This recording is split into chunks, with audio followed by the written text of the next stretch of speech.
И во текот на 2013 година коалицијата повторно детектира индици за незаконско приведување на лица за поседување на опојни дроги, следејќи ги извештаите кои што квартално и годишно ги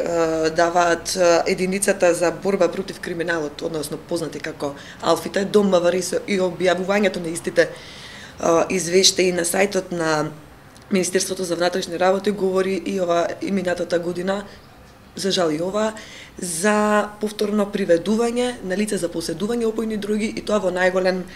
процент. Па еве така, ако за 2013 вкупно се приведени 3582 лица по разни основи, има 608 вкупно приведени лица за поседување на опојни дроги, што покажува и тренд на зголемување. Прво, најмногу лица приведени од страна на Алфите се за поседување опојни дроги, а второ имаме и тренд на зголемување на бројот на приведување за ова дело, но коалицијата тука уште еднаш, како и минатите години, сака да потсети дека поседувањето на опојни дроги не представува кривично дело, туку се третира како прекршок. Заради тоа испративме серија од прашања до Министерството за внатрешни работи, да видиме со што тие ја оправдуваат приведувањето на лица за поседување најчесто на ЕНН, кревкаста материја, до пишувањето на овој извештај, одговорите не ги добивме. Изборот на матичен лекар е отежнат кај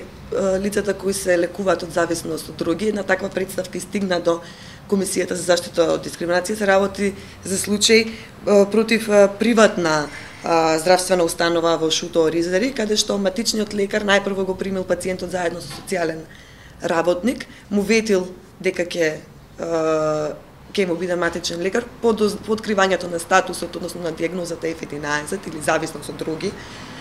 Лекарката одбила да му биде матичен лекар со образложение дека не сака да биде матичен лекар на лице кое е зависник од дроги. Ова е еден случај, има серија вакви, тоа е пракса, за жал во нашето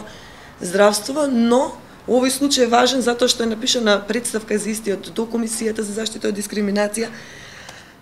Поминате законскиот рок за одговор од 90 дена, а Комисијата се уште нема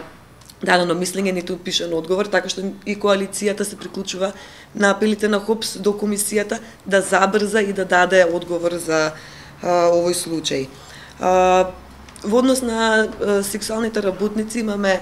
да речеме, еден тренд на подобрување на она што се вика активизам кај самата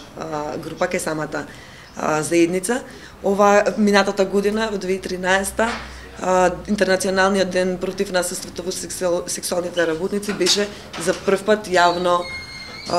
одбележан на јавен простор, на кој што голем дел од сексуалните работници, работнички, активисти, поддржувачи, борци за човекови права беа на плоштадот. Во однос на лицата со ХИВ, за жал ситуацијата останува иста, групата заедно посилни и 2013 година алармираше за периоди во недостаток на терапија, заради недоброто системско функционирање на снабдувањето со терапија, и ги поздравуваме напорите на оваа група. Се надеваме дека барем во следната година веќе нема да ги имаат тие проблеми.